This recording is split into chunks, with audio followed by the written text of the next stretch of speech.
Lucerys Velaryon's death in House of the Dragon Season 1 is undeniably one of the most heartbreaking moments in the series, highlighting the devastating consequences of political strife in Westeros. His untimely death, much like others in the Game of Thrones and Fire and Blood universe, serves as a pivotal event that propels the conflict to full-blown war. The circumstances leading to Lucerys' death as tensions between Rhaenyra Targaryen and the Hightower faction in King's Landing escalate. Lucerys, the youngest of Rhaenyra's sons, is sent on a dangerous mission to Storm's End to appeal to Lord Borros Baratheon for support. However, he arrives too late to make a difference. Aemond Targaryen, still furious over the loss of his eye years prior, has already secured an alliance with Borros and decides to confront Lucerys.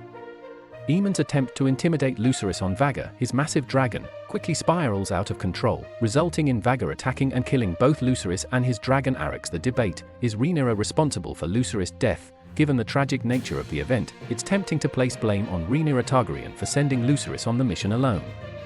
After all, she was well aware of the volatile political situation and the personal animosity between Aemond and Lucerys.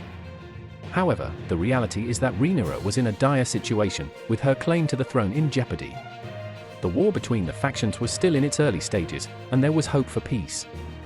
At that point, Rhaenyra believed in securing alliances through diplomacy rather than conflict. In this context, sending her son to secure Baratheon support was a strategic decision, albeit one that would lead to tragic consequences. The Dance of the Dragons. Would war have been avoided? Lucerys' death ignites the Dance of the Dragons, a civil war between Rhaenyra and Aegon II Targaryen. But would the war have occurred without his death? The tension was already building, and Rhaenyra was on the verge of proclaiming herself queen, regardless of Aegon's claim.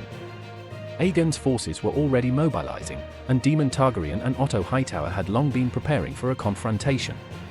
Even if Lucerys had returned safely, the conflict was likely unavoidable. His death merely served as the final spark, and it's arguable that another event would have eventually triggered the war. Comparing the show to Fire and Blood in George R.R. Martin's Fire and Blood, Lucerys' death is portrayed similarly to the show, though there are some additional details and perspectives added. The book offers more ambiguity surrounding the actual events of the storm, with varying accounts from different chroniclers. The tension in Lord Borros Baratheon's hall adds depth to Aemond's actions, highlighting how enraged he was in the moment.